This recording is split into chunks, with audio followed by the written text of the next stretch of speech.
Okay, today we're going to be doing the first video in a series about polynomial long division. So we're going to start off with this simple example here. We're going to do x squared plus 2x minus 15 divided by x plus 5. It's also can be written like this in fraction form. And sometimes when they give you problems, they won't give you a statement like this. They'll say your dividend is this and your divisor is this, and then it'll tell you to perform polynomial long division. So just keep in mind the difference between the dividend and the divisor there. And let's go ahead and set it up. So what we're going to do is we're going to take our divisor, which is x plus 5, write that first, and then we're going to do our long division symbol and our dividend here, x squared plus 2x minus 15. So that's how you set your problem up. And then from here on out, it's just about following some steps. So I'm going to try to explain those the best that I can. Our first step is to look at the first term in our divisor, and we need to find something to multiply to this in order to get our first term in our dividend.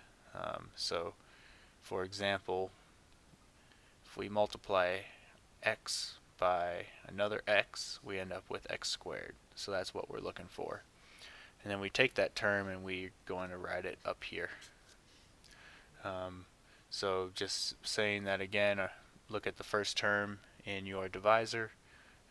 What times this term here is going to give us the first term in our dividend, and in this case it's an x. So now we're going to take this number that we just found and we're going to multiply it through to our entire divisor.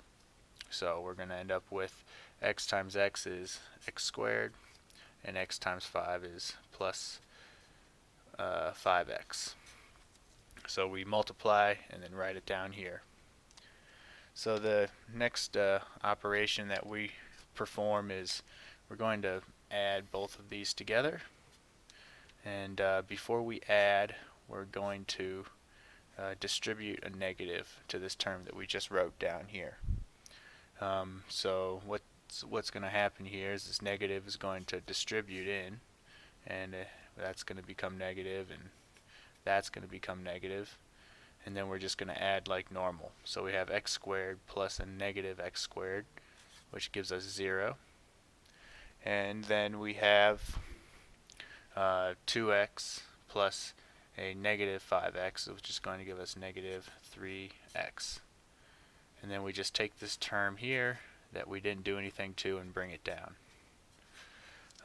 So it's a little weird at first, but if you follow these steps, you won't get anything wrong. So pretty much what's going to happen now is we're going to do the exact same process over. So now we're going to look at the first term in our divisor again, and we're going to multiply it by some number in order to get the first term down here.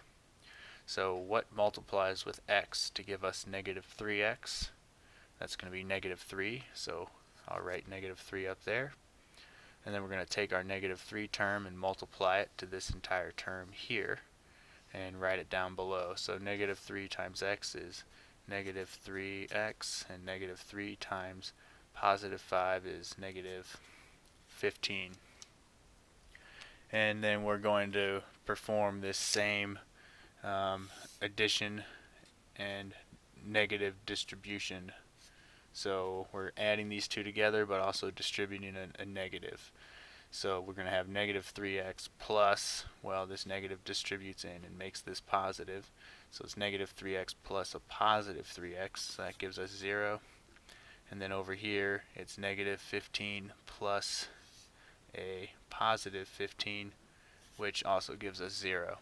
So if you end up with two zeros down on the end, it means that your remainder is 0, and your quotient is the numbers or terms that you put up here. So this is your quotient right there. So pretty much what we mean by this quotient is that if we multiply x plus 5, which is our divisor, and we multiply that by the quotient x minus 3, we better get our dividend here. So if we multiply these out, we're going to get x squared as our first term. Outside is minus 3x.